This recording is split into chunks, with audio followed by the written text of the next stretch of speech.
coup de pourquoi.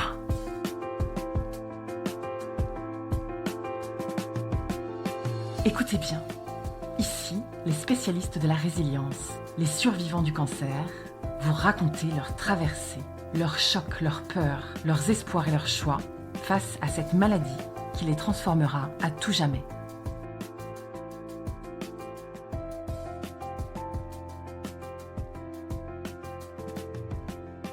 Aria, 35 ans, je suis en couple, je suis responsable communication, j'habite à Paris, j'ai un cancer colorectal, j'ai été diagnostiquée en novembre 2017 et c'est un cancer de stade 4.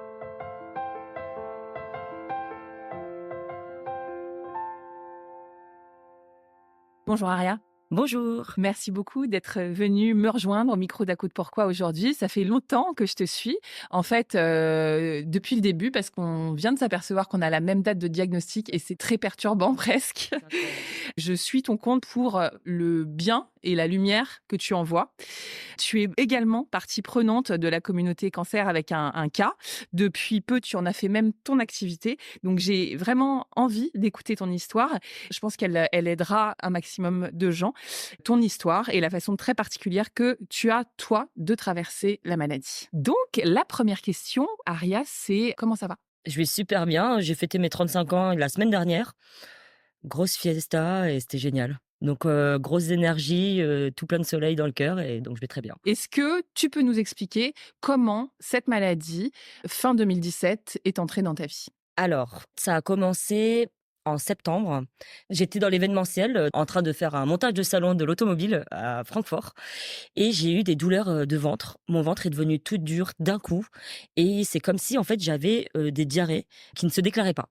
Donc j'étais coincée et en fait, j'ai été emmenée aux urgences là-bas et pour parler en allemand alors que je parle, français, anglais, espagnol, comme vous dire, mais pas allemand, ça a été compliqué et en fait, on m'a dit que j'avais une gastrite bactérienne. Ensuite, c'est passé. On m'a dit: «Buvez du bouillon, ça ira mieux». Ensuite, en octobre, j'ai encore eu des douleurs qui sont remontées jusqu'au cou. Donc j'avais un torticolis et j'avais très, très mal, au rein gauche et j'avais toujours le ventre très dur. Donc je suis partie voir, mon médecin généraliste qui m'a dit: «Écoutez, c'est normal, il y a pas mal de gastro en ce moment qui se déclarent pas». Je dis: «Mais c'est étrange, moi je connais mon corps. Quand j'ai une gastro, je sais que ça expulse à un moment donné». Je vais chez le médecin qui me dit: «C'est une gastro, ça va passer». Novembre, j'étais au Japon et je me souviens que, dans la salle d'embarquement du retour, j'ai eu une montée de fièvre et j'ai passé 11 heures de vol à dormir complètement. Et en rentrant, j'avais dit à mon conjoint, «S'il te plaît, va me prendre des probiotiques parce que là, ça va pas, mon ventre, je sais pas ce qui se passe depuis septembre, mais c'est un peu n'importe quoi tous les mois». Donc j'arrive en France, j'ai décidé donc le lundi de me mettre en télétravail et c'était trop difficile pour moi. Donc la veille, le dimanche, je fais appel à, SOS Médecins. Donc le médecin arrive et me dit: «Ah mais ça mademoiselle, c'est parce que vous mangez n'importe quoi. Mais oui, je vous fais une prescription, vous inquiétez pas. Paracétamol, butternut». OK, bon, 70 € plus tard, il passe son chemin. Mais c'est vrai qu'à cet âge-là, j'avais 27 ans, on prend pas au sérieux, en fait, les jeunes qui ont vraiment très mal. Donc le lendemain, donc il y a ma sœur qui dit: «Ariane ne va pas bien du tout». Donc il y a mon conjoint qui s'appelle Simon qui part au travail, ma sœur qui prend le relais et moi qui suis dans le lit en essayant de travailler puisque on était lundi, j'avais du taf et j'adorais mon travail. Ma sœur me fait donc une purée de butternut comme le médecin l'avait dit et là je mange et d'un seul coup je vomis tout. Et je commence à hurler dans mon lit. Je tournais, quoi qu'il arrivait, je hurlais de douleur. Moi qui avais jamais eu de douleur forte dans ma vie. Donc on appelle les pompiers qui me disent, «Mais mademoiselle, est-ce que son pronostic vital est en danger?» Alors nous ne savons pas, hein, j'ai juste très mal au ventre, s'il vous plaît. Donc on a négocié avec le SAMU pendant 45 minutes, le temps qu'ils arrivent. «Vous êtes sûre qu'elle peut pas se déplacer aux urgences?» Et en fait, au bout d'un moment, je crie: «Envoyez une ambulance, s'il vous plaît, envoyez quelqu'un!» Il dit: «C'est votre sœur qui crie derrière?» «Oui, ça ne va pas du tout» et là, le SAMU est arrivé et j'ai été transférée à l'hôpital Saint-Antoine avec une douleur de 9 sur 10, pour ne pas dire 10 sur 10 parce que pour moi 10 sur 10 c'était la mort. Alors en 20 minutes, il m'avait envoyé au scan, à l'écho et une demi-heure après, j'étais en salle d'opération parce qu'on pensait que j'avais un ulcère ou une appendicite. Donc on prévient Simon et ma sœur qui étaient là. Mes parents habitent au Cambodge, donc c'était, plus compliqué pour eux. Mon frère habite à Singapour avec sa famille, c'était aussi compliqué, mais ils suivaient déjà, ce qui se passait. Donc en fait, ils m'ont opérée en cœlioscopie, donc les 3 petits points pour aller explorer et ils ont vu que l'appendice allait bien, que l'estomac allait bien. Et donc, ils ont décidé d'ouvrir mon ventre du bas du nombril jusqu'en haut du pubis. Déjà, c'est comme une césarienne d'urgence en verticale. Et en fait, ils ont vu que mon péritoine était rempli de pus et de matière fécale. Et donc, que mon côlon gauche sigmoïde avait perforé à cause de quelque chose qui l'obstruait. Et donc, ils ont enlevé cette chose. Ils ont nettoyé, récuré, bien raclé, comme ils ont dit, retiré une vingtaine de centimètres du côlon. Et ensuite, ils ont envoyé tout ça en analyse. Je mets 10 jours à m'en remettre. Je pense que ça arrive pas tous les jours qu'une personne de 27 ans arrive avec un côlon perforé. Je me réveille de l'opération 7 heures plus tard. Le premier truc que je veux faire, c'est prendre mon téléphone pour tenir au courant ma sœur, Simon, ma famille aux quatre coins du monde et mes amis. Le chirurgien était là, ma chirurgienne qui a un énorme cœur. Je la remercierai jamais assez. Dans tous les cas, elle est venue se mettre à mon chevet. Madame Oum, je vois que vous avez les yeux ouverts. Vous vous en souviendrez sans doute pas. Mais je voulais vous dire que l'opération du côlon s'était bien passé et qu'on avait tout retiré et qu'on avait tout bien raclé et que ça va aller. Donc je sors d'une anesthésie générale et je dis en plus de l'ulcère. C'était pas un ulcère, c'était pas l'appendicite, c'était le côlon. Ensuite, je me fais hospitaliser. Donc mon frère est déjà dans l'avion. Mes parents sont coincés à Bali à cause d'une éruption volcanique. Les 10 jours qui ont suivi, il y avait mon frère, ma sœur, mon conjoint, mes amis très proches qui faisaient des relais à l'hôpital pendant les heures de visite pour que je ne me sente pas seule. Ils avaient prévenu ma famille éventuellement que ça pouvait être quelque chose de grave, mais qu'il fallait pas me le dire parce que j'avais besoin de récupérer, de cicatriser, mais que sans doute c'était pas grand-chose et que c'était sans doute une diverticulite. J'étais très bien entourée. Je me souviens, c'était le 6 décembre. Je venais de finir ma liste de Noël, puisqu'on fait des listes de Noël chaque année. Et j'étais trop contente. Et là, le chirurgien arrive, il dit bonjour Madame Oum. Et je vois que son visage est complètement différent parce que d'habitude, elle est avenante, souriante, douce. Et là, elle était beaucoup plus fermée de visage. Il y avait personne. Une tante allait arriver, mais j'étais toute seule. Donc elle m'a dit, vous êtes toute seule? Oui. Est-ce que je peux m'asseoir? Donc là, j'ai dit oui. Vous vous souvenez qu'on vous avait dit qu'on avait envoyé en anapathe ce qu'on a retiré de votre côlon et que si c'était rien, bah c'était rien. Et là, je la regarde, ça veut dire que c'était quelque chose. Donc là, en fait, on a des bourdonnements d'oreilles, on voit un voile noir devant nos yeux. Je sens que ça va pas. Et là, elle me dit, ce qu'on a retiré de votre côlon, c'était un cancer. Elle a dit c'était. Ça m'a beaucoup aidée à me dire. Tout est important, en fait. Oui, chaque mot est important. C'était un cancer, c'est-à-dire qu'on a retiré le cancer. Elle m'a dit, on a tout retiré. De toute façon, quand on a ouvert, on s'est dit, ça ressemble à un cancer du côlon. Donc, on a opéré comme si c'était un cancer. Et on a bien fait puisque c'était un cancer. Donc, il avait perforé le côlon. Et apparemment, ça faisait pas si longtemps qu'il était là. Mais il était déjà bien conséquent en termes de taille. Puisque, à nos âges, les cellules se développent vite. Ça, il faut pas l'oublier. Et donc, c'est pour ça qu'il faut prendre en compte très vite. Réagir le plus vite possible. Réagir le plus vite possible, tant du côté patient que du côté médical, quand quelqu'un a vraiment des douleurs qui sont plus fortes, parce que dans le ventre, il peut y avoir plein d'autres problèmes. Il y a tout ce qui est RCH, il y a tout ce qui est MIS-C, il y a tout ce qui est endométriose et côlon irritable et tout plein de choses qui font que je pense que c'est important d'aller vérifier, quoi qu'il arrive, avec des examens. Si vous avez mal, allez vous faire checker, quoi. Voilà, pousser les diagnostics. Pousser, même s'ils veulent pas trouver ce que j'ai. À partir de ce moment-là, j'imagine que c'est le branle-bas de combat de comment on traite ça. Comment ça s'enchaîne? Est-ce que tu peux nous raconter déjà les grandes lignes de ce que tu vas subir comme traitement jusqu'à maintenant? Dès qu'elle m'annonce ça, il fait tout noir, il fait tout sombre, j'entends plus rien. Mais j'ai 3 questions qui arrivent dans ma tête. Première, c'est est-ce que je vais mourir? Elle m'a dit le cancer colorectal pris à temps est un cancer qui se soigne très bien. La deuxième, c'est est-ce que je vais pouvoir être maman? Le but d'une vie à l'époque, en fait, en tout cas de ce qu'on m'avait mis en tête et de ce que j'ai cru aussi, la société, les films, la famille elle-même, de se dire je vais reproduire, c'était d'avoir une famille, d'avoir une propriété et des enfants, un chat. Parce que quand on traverse le cancer, on sait que c'est pas forcément ce qu'on nous apprend finalement la vie. Et non, on se rend compte que finalement la vie c'est bien plus que ça et la vie est différente pour chaque personne et quoi qu'il arrive, je pense qu'on a un parcours qui est prévu pour nous. Si on est sur le chemin, il faut essayer de trouver les clés pour continuer à marcher dessus. Ce que tu disais, c'était donc cette idée de faire des enfants parce que, comme tout un chacun à cette époque-là, c'est le chemin que tu voulais suivre. Et troisième question? Et la troisième question, c'était plus dans ma tête que je me le suis dit, c'est comment je vais l'annoncer à mes parents. On est 5, 3 enfants avec mes parents et je suis la dernière. J'ai toujours été extrêmement choyée. Mes parents ont vécu des traumas puisqu'on est cambodgiens. Vous connaissez, l'histoire, hein, des Khmers rouges, mais j'avais pas envie de leur ajouter ça en plus dans leur retraite qui commençait à peine et je voulais pas gâcher, leur retraite alors qu'ils ont travaillé toute leur vie pour avoir un moment d'accalmie enfin et je me dis: «Mais c'est pas possible. Comment je vais l'annoncer à mes parents?» En fait, tu penses pas vraiment à toi. La première chose, tu penses à ton entourage, à tes proches, quoi. Oui. La suite, c'est que le chirurgien m'explique que je vais être mise en contact avec l'oncologie de Saint-Antoine et que je vais sans doute partir pour une chimiothérapie de 12 cycles sur 6 mois avec, un suivi constant entre mon chirurgien et mon oncologue. Donc je rencontre mon oncologue directement. Elle m'explique que je vais avoir une chimiothérapie qui s'appelle Folfox. Donc, on passe une demi-journée en hôpital de jour où on est perfusé à l'hôpital et après on rentre à la maison avec le Baxter, ce biberon que j'appelle une gourde de chimio qui perfuse pendant 46 heures. On m'explique tous les effets secondaires. Je demande si je vais perdre les cheveux puisque en fait la seule image qu'on a du cancer, je sais pas si c'est à cause des films, c'est le crâne chauve. Mais en fait, il y a énormément de chimios qui ne font pas perdre les cheveux. De ce côté, ils disent normalement ça fait pas perdre les cheveux, mais le système immunitaire est mis à rude épreuve et vous allez avoir peut-être quelques cheveux qui vont tomber, mais ça va aller. Et effectivement, j'ai pas tout perdu, mais en gros, avant même de commencer la chimiothérapie, étant donné que ma deuxième question c'était est-ce que je vais pouvoir être maman, un jour on m'a fait une préservation d'ovocytes. Donc moi j'en ai, j'appelle ça ma boîte de 8 œufs qui sont préservés à l'hôpital Tenon et je suis très heureuse d'avoir ça, mais je vais vous expliquer pourquoi après, est-ce que ça sert de les avoir?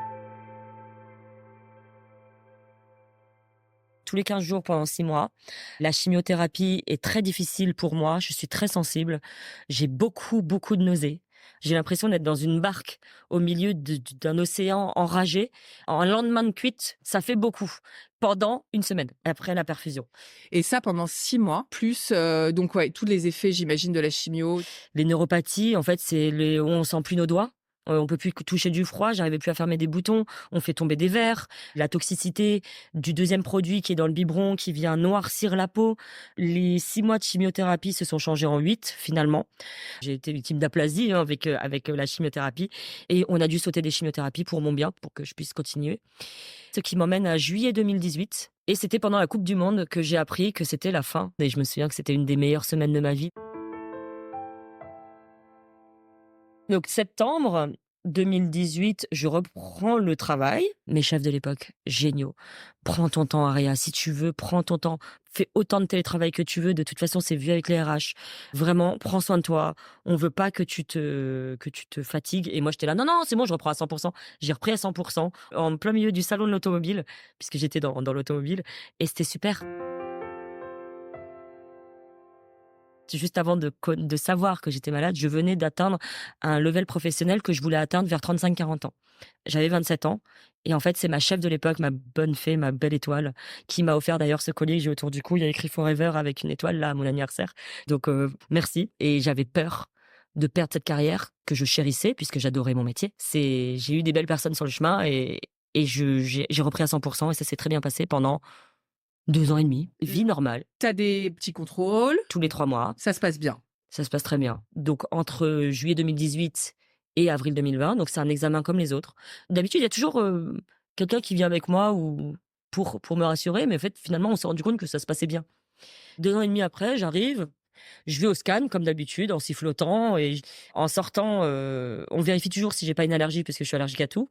Donc, j'attends 5 à 10 minutes pour voir si j'ai pas des éruptions cutanées après le scan. Et pendant cette attente, il y a le médecin du scan qui sort de sa salle et qui vient vers moi. Et ça me plaît pas du tout parce que le médecin du scan ne vient jamais vers les patients. C'est fou tout ce que tu dis parce qu'en fait, je me reconnais tellement. Toi aussi? Non, mais c'est-à-dire qu'en fait, on est tellement à l'affût de tous les signaux. Quand tu dis le médecin sort et j'aime pas, on a appris à scanner les gens, à savoir dès qu'il y a un truc qui change, en fait, c'est pas bon, quoi. Ouais, c'est pas bon du tout. Ta routine, tu sais très bien que ce qui est le plus rassurant, c'est que tout se passe toujours pareil, quoi, en gros. Et dès qu'il y a un regard bizarre, dès qu'il y a un mec qui sort, je te laisse raconter. Mais je me reconnais, ouais. On ressent le bon comme le mauvais. Je sais pas ce qui se passe avec le cancer et la maladie, mais ça peut transformer de l'intérieur. En tout cas, moi, c'est ce qui s'est passé. Je suis de plus en plus, entre guillemets, connectée. Pas à la 5G, hein, mais au ciel et c'est très, très, très étrange ce que je peux dire, mais en tout cas, moi, c'est dans mes croyances, dans mon prisme à moi. J'arrive à ressentir les gens et là, je sens que ça va pas. Donc il sort et il dit: «Écoutez, mademoiselle, votre ovaire en 3 mois a triplé de volume. Ne vous inquiétez pas, c'est peut-être, par rapport à votre cycle. Vous avez rendez-vous avec votre oncologue bientôt?» Je dis: «Oui, bien sûr». Là, j'ai fait un scan et j'avais rendez-vous avec elle le lundi et je sais qu'il y a un protocole, à l'hôpital, je l'ai appris il y a pas longtemps d'ailleurs, qui fait que quand il y a une mauvaise nouvelle, on l'annonce jamais à un patient avant un week-end. Mais en gros, lundi, quand je suis arrivée, j'étais extrêmement stressée. Donc j'ai eu 4 jours à me préparer, à me faire tous les scénarios possibles. En plus, on était en confinement, ça se passait tellement bien. Entre-temps, j'avais emménagé avec Simon, on avait pris un chat. Le confinement nous a rapprochés, on a passé du temps ensemble. Ça a calmé cette vie parisienne trépignante où on s'arrêtait jamais. Et là, en fait, il fallait quelque chose pour venir un peu casser, ce bonheur à 100. Et le lundi, donc j'arrive et mon oncologue, je vois qu'elle a le visage un peu fermé et j'ai dit: «Je sais, vous le savez, je sais qu'il y a quelque chose sur mon ovaire, le médecin du scan est sorti, mais j'ai pas voulu vous déranger parce que je sais que vous êtes très occupés, je voulais pas vous appeler». Elle me dit: vous auriez dû. Moi, je voulais vous appeler, mais je ne pouvais pas vous appeler. Je voulais que vous profitiez de votre week-end avant d'avoir cette nouvelle, mais c'est le cancer colorectal qui a métastasé, qui s'est enrobé autour de mon ovaire. On m'explique que je vais repartir dans une chimiothérapie qui s'appelle, FOLFIRI cette fois-ci, alopéciente, pas complète, donc je garde mes sourcils, je garde le peu de poils que j'ai, mais les cheveux vont tomber et donc là, c'est un choc pour moi. Je m'y attendais vraiment pas dans le fait que j'ai toujours mis des œillères sur, les choses négatives qui peuvent arriver. Donc moi, je me suis toujours dit, «La vie est belle», je suis un bisounours depuis toujours. Mon frère et ma sœur se sont toujours moqués de moi depuis que je suis toute petite parce que je m'émerveille d'un rien. J'en ai parlé à mon oncologue. Je dis: «Mais pourquoi vous m'avez pas parlé d'un risque de récidive?» Parce que j'étais pas au courant à l'époque. Elle dit: «Parce qu'on voulait vous laisser profiter de votre vie. On voulait pas que vous viviez 2 ans et demi avec une peur parce que ça se trouve, ça serait pas revenu». Après 2 ans et demi, c'est un peu le rythme de développement cellulaire à votre âge et donc le rythme qui fait que la cellule, qui est microscopique, commence à se voir au scan. Et effectivement, c'est à 2 ans et demi pile, le 27 avril, 27 novembre, 27 avril, que j'ai su que j'avais un cancer du côlon stade 4 métastatique. Comme dans les films américains, on se dit: «Ah, le stade 4, c'est phase terminale». Pas du tout. Je vous rassure, le stade 4, Non, non, pas du tout. On est toutes les 2 là, Oui. super en forme exactement. et On est belles. et belles de fou. Ouais, c'est le premier truc que j'ai dit en arrivant à Magali. C'est une annonce, super difficile. Enfin, moi, je l'ai subi aussi cette annonce où, on comprend qu'en fait, le cancer n'est plus localisé. Donc on comprend finalement que c'est quelque chose qui va être au mieux chronique, c'est-à-dire, qui va exister toujours dans notre vie de toute façon. Enfin, je sais pas si tu as compris à ce moment-là. Moi, j'ai mis des mois, hein, à Wow! comprendre. Non, à cette époque, je savais même pas que le cancer pouvait être chronique. Je me disais: «Soit il tue, soit on reste». Bah, de toute façon, c'est ça, hein, et c'est bien de rester et on reste, On quoi. reste, on reste. Moi, je reste en tout cas. On reste, moi aussi je reste. Il y a aussi, tu l'as évoqué là, ça a l'air de rien du tout en comparaison, mais il y a quand même cette annonce des cheveux. Oui, alors c'est vrai que quand on se dit: «Je vais perdre les cheveux», je fais: «Waouh!» J'ai vu qu'il y avait les frangines à cette époque. Julie, Julie, salut on Julie. t'embrasse, qui faisait des tutos turban sur YouTube. Donc c'est comme ça que j'ai découvert les frangines parce que je voulais écrire comment nouer un turban et j'ai découvert Julie grâce à ça.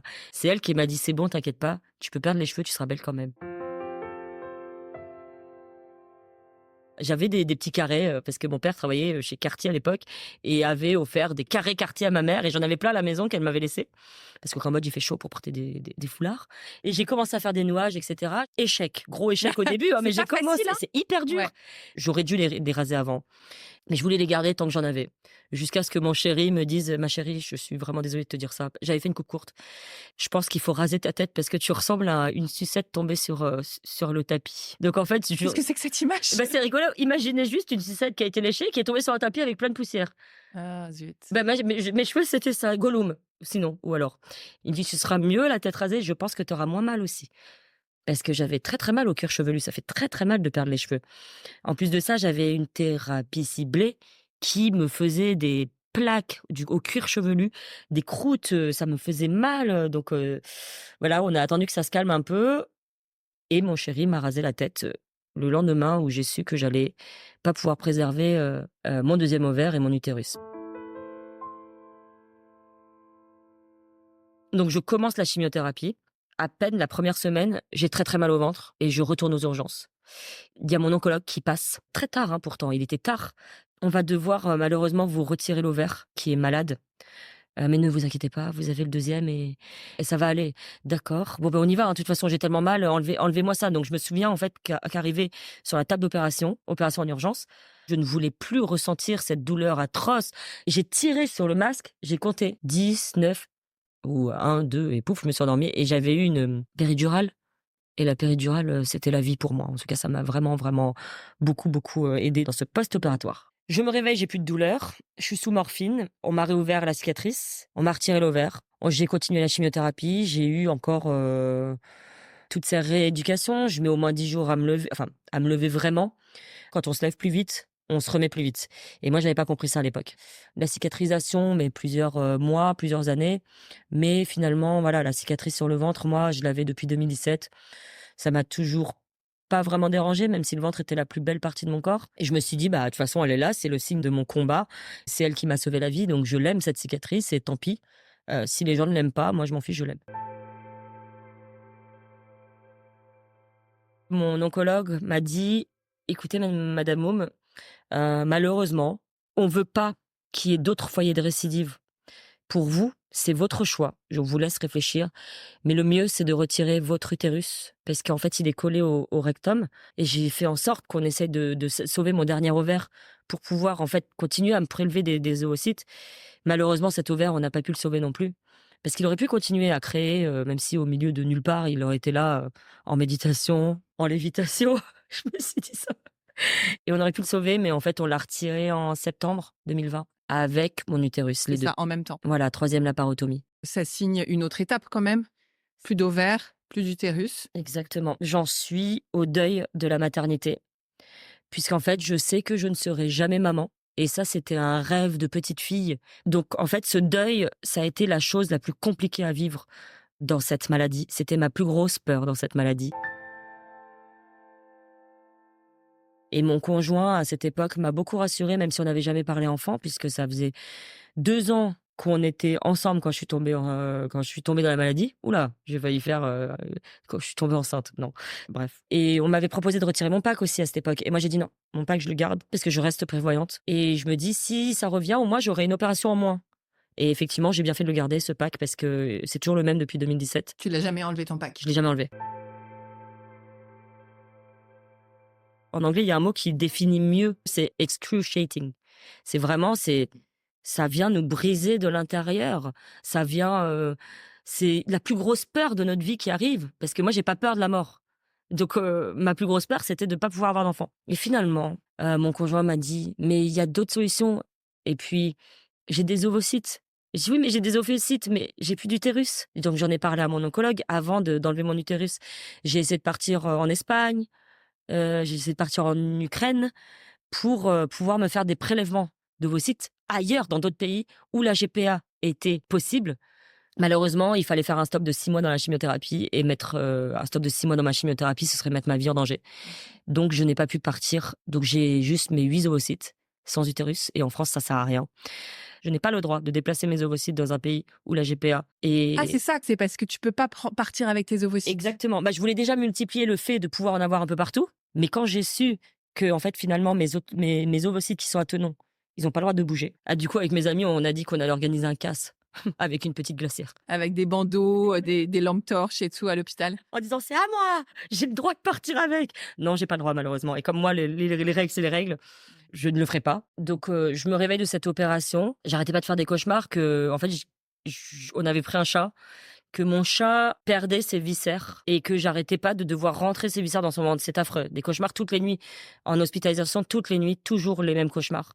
Et en fait, j'ai fait un transfert étrange à partir de ce moment-là sur mon chat qui est devenu mon fils. Et je suis complètement consciente de ça, mais mon chat, c'est mon fils. C'est drôle d'être aussi conscient, en Oui, fait. je suis consciente de Ouais, ça, ouais, ouais. direct. J'avais besoin de me dire: «Bah, si je suis mère, en fait, et si je peux être une bonne mère?» parce que je suis une bonne mère pour mon chat. Donc j'ai fait quelque chose de très, très étrange, mais ça m'a beaucoup aidée dans ce deuil, en fait. Voilà. Ouais, c'était une façon d'accepter, quoi.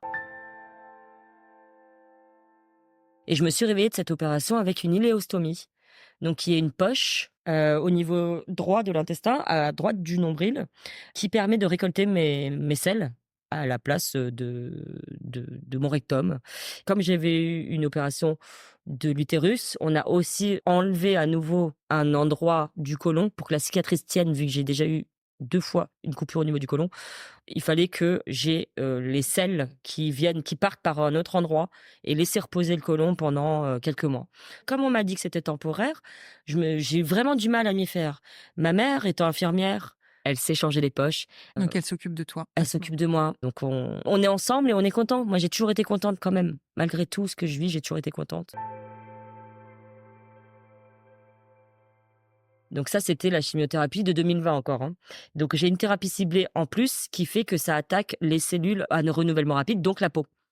J'ai eu un rash cutané au niveau du buste, du haut du dos et du visage qui fait que je ressemblais à une chips ou de la bonite, c'est du poisson séché et ça a été très, très dur. Donc au même moment que l'annonce, en même moment que l'opération, au même moment que du rasage de crâne, à ce moment-là, il y avait tout en même temps et je me suis complètement déconnectée de mon corps pour qu'il prenne les coups à ma place. Je ne me regardais plus parce que c'était plus possible de me regarder et parfois je me regardais dans le miroir et je me trouvais drôle. Mais je m'aimais quand même. Parce que je savais qu'en dessous, il y avait quelqu'un de joli et en fait, j'ai eu tort de penser comme ça parce que j'étais quand même belle. La beauté dans le cancer, c'est vraiment quelque chose qui est très important de se sentir beau à l'intérieur comme à l'extérieur, dans le cœur et dans la peau. Aujourd'hui, t'en es où après tout ça? Alors, c'est tellement long, ce podcast pourrait durer des heures. Je suis vraiment désolée de Non, mais tu de rigoles. parler autant. Mais depuis 2020, je suis en traitement. Là, mardi prochain, j'ai ma prochaine chimio. J'ai 66 chimiothérapies, donc on fait le compte. 3 laparotomies, 1 néostomie, 2 ovariectomies, 1 hystérectomie, 2 colectomies. Mais j'ai jamais été aussi heureuse qu'aujourd'hui dans ma vie. Entre-temps, j'ai revécu 2 récidives au niveau du foie. Donc c'est pour ça que je suis encore en chimio J'allais te demander. actuellement. En fait, j'avais démissionné de mon ancien travail. J'ai été embauchée dans un nouveau travail. Entre les 2, j'ai appris une récidive sur mon foie avec 2 métastases visibles au scan. Et donc c'est reparti. Je reprends les armes, je veux dégommer ce cancer. C'est vraiment le mot que j'utilisais à l'époque, je vais te dégommer. Je l'ai jamais haï, mais là, c'est la première fois qu'il me faisait peur. Et c'est à ce moment-là que 2 personnes très importantes sont revenues dans ma vie. C'est Rémi, mon master Reiki. À ce moment-là, j'avais décidé de me dire, en plus de la chimiothérapie, j'ai envie de faire quelque chose qui va m'aider à aller mieux psychologiquement. Et pile à ce moment-là, j'ai un ami qui dit, écoute, Aria, j'ai su que tu avais un cancer. Depuis le début, je te suis, puisque tu en parles sur les réseaux. Bravo pour cette force. Lui avait vraiment envie de m'apporter quelque chose et il m'a dit, je me suis formée en Reiki et je vais pas tarder à être master Reiki. Donc, j'aimerais, si tu le veux bien, t'aider dans ce nouveau chemin, vu que tu viens d'apprendre une récidive et on vient de le savoir. Donc, il arrive à ce moment-là. Et le lendemain de l'hystérectomie en 2020, j'ai mon amie Laurine qui est revenue dans ma vie. En fait, il a vu sur Instagram aussi que je faisais des cauchemars et il m'a dit, écoute, Aria, j'ai vu que tu étais malade. Et il s'est dit, je voulais revenir, mais pas pour rien. Je fais des méditations, je sens les choses et je sens que tu vas pas bien. Et je veux t'aider et je vais t'aider à guérir tes rêves. Et là, j'ai dit, mais de quoi il parle? Pourquoi? Et moi, je n'y croyais pas à ces choses-là à l'époque. Et je vais te faire une méditation sur les rêves cette nuit. Tu vas enfin trouver le sommeil et arrêter de penser que ton chat va mourir. Le lendemain, il me contacte, il me dit, ça va, t'as bien dormi? C'était bien le chalet? Comment tu sais? Il dit, je sais pas, moi, dans mon rêve, j'étais dans un chalet et je te voyais. Et je te faisais coucou. J'ai dit, c'est incroyable ce que tu me dis, c'est incroyable ce que tu me dis. J'ai pas fait de cauchemar cette nuit, c'est la première fois en 5 nuits d'hospitalisation. Je marchais dans une forêt, il y avait la lune au-dessus de nous, et j'arrivais au fond de cette forêt dans un chalet avec un feu de bois, des petites guirlandes, tous mes amis. Et lui, il était à l'étage du dessus et il me saluait. Et à partir de ce moment-là, nous 3, en trio, on s'est poussés vers le haut, mais c'est eux qui m'ont appris la spiritualité et qui ont changé mon regard sur le monde aussi, qui m'ont appris à regarder la lumière que j'avais en moi. J'en étais sûre. C'est ce qu'on sent quand on te voit, la lumière, justement. Ah ben, en fait, j'ai une équipe spirituelle, j'ai une équipe d'aidants proches qui sont incroyables et je les remercie tous les jours d'être là, tous, la famille, les amis. Et j'ai cette équipe à côté de masters et de guides qui m'aident dans mon développement personnel. Je me suis formée au Reiki. J'arrive tous les jours à trouver des nouvelles clés de développement dans ma tête perso pour aller mieux. Et plus je vais mieux, et plus mon corps va mieux. Et cette féminité, ça a été très compliqué. Mon chéri l'a vu que je ne me sentais pas bien dans ma peau et que j'essayais de lui attirer son attention, etc. Lui, de son côté, ça a été très compliqué psychologiquement. Après 3, 4 récidives, il s'est protégé et ça a été très, très dur pour lui. Je parle pas beaucoup de lui parce que je le préserve, mais ça a été très, très dur pour lui, ça a été très, très dur pour moi, ça a été très, très dur pour nous. La culpabilité est partout dans le cancer. C'est l'une de mes plus grosses peurs aussi, c'est de faire du mal aux gens que j'aime. Et en vrai, Simon, c'est un guerrier. Il est là à côté et on lui a toujours dit: «T'es un roc, t'es un roc, t'es un roc». Mais à force de lui dire que c'est un roc, C'est pression, c'est quoi. trop dur, c'était trop lourd à porter. Et du coup, mes amis ont pris ce relais de venir m'aider en chimio toutes les semaines, que ce soit pas toujours les mêmes personnes qui s'occupent de moi. C'est une personne par jour et Simon le soir qui rentre à la maison, qui me donne son amour dans sa nourriture, qu'est-ce qu'il me fait à manger tous les jours. Et voilà, c'est juste incroyable. Et de l'autre côté, j'ai ces guides spirituels, incroyables qui m'ont fait me rattacher à ma foi. Je me suis ancrée dans mes origines, enracinée dans celle que je suis aujourd'hui et celle que je devais incarner aujourd'hui.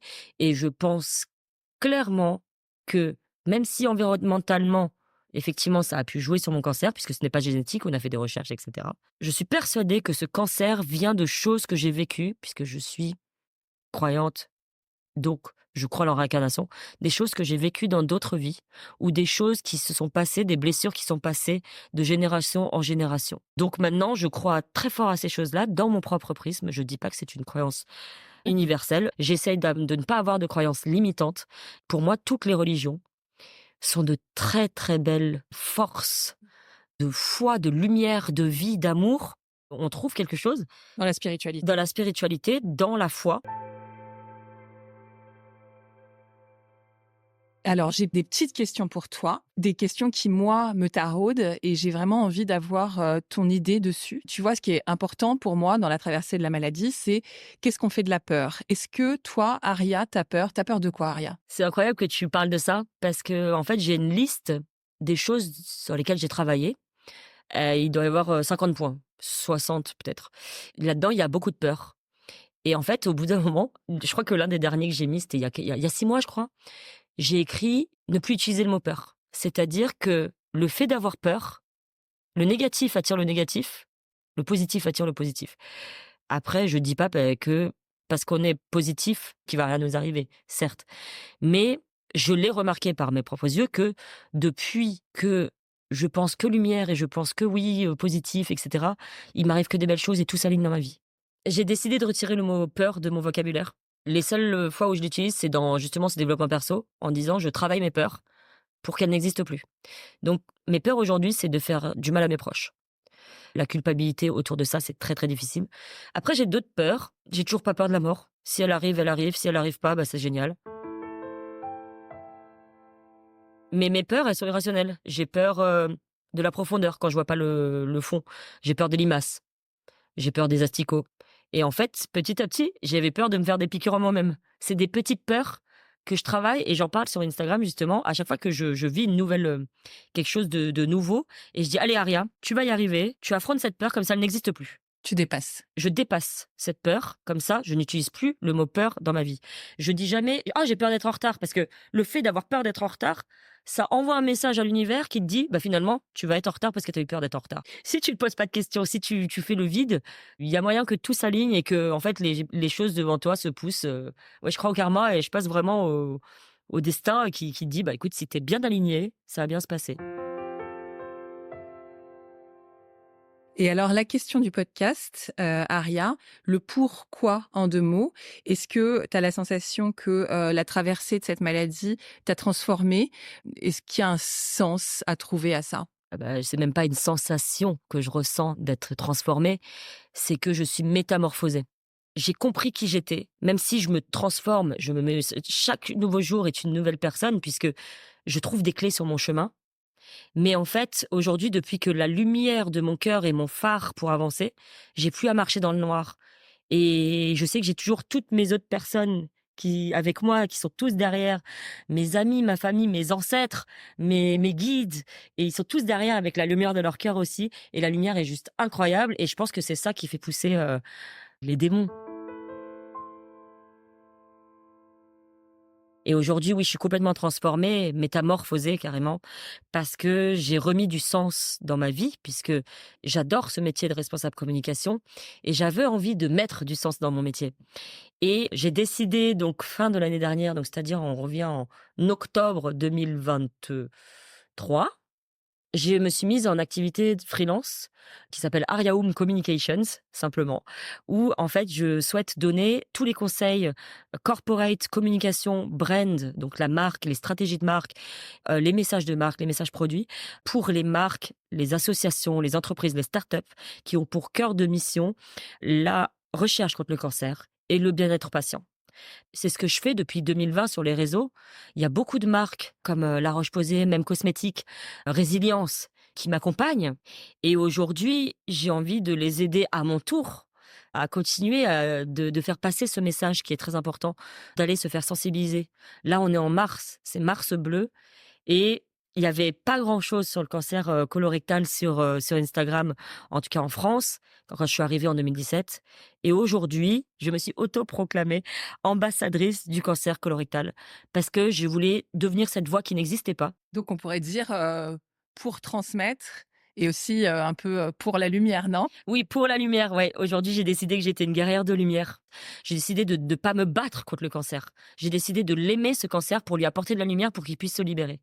Rémi, mon master Reiki, l'année dernière, avant que je commence, en février 2003, la dernière chimiothérapie qui a duré 1 an, là, m'a dit: «Aria, je ne pourrais pas te suivre sur cette chimiothérapie si tu as de la haine en toi. Si tu as de la haine contre ce cancer, puisque ce cancer, c'est une partie de toi». J'ai mis du temps à le comprendre.